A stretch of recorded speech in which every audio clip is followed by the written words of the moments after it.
Hello ជំរាបសួរ大家好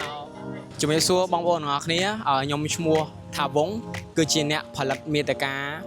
ចែករំលែកភាសាចិននិងភាសាខ្មែរក៏ដូចជាអ្នកផ្សព្វផ្សាយទៅលើវប្បធម៌ប្រទេសកម្ពុជានិងប្រទេសចិនដើម្បីផ្លាស់ប្ដូរចំណេះដឹងនិងរបស់ផ្សេងពីគ្នាដើម្បីយល់គ្នាទៅវិញទៅមកនាំយកទៅនឹងអ្វីដែលជារបស់ប្រទេសចិនចែករំលែកឲ្យប្រជាជនកម្ពុជាដឹងនិងយករបស់ដែលប្រទេសកម្ពុជាមានក៏អាចផ្សព្វផ្សាយទៅដល់ប្រទេសចិនបានដូចគ្នាហ្នឹងហើយព្រោះមាតិកាដែលខ្ញុំធ្លាប់ធ្វើពីមុនមកគឺវាតាក់ទងជាមួយនឹងការចែករំលែកបែបនេះយុវជនប្រទេសកម្ពុជាជាច្រើនអ្នក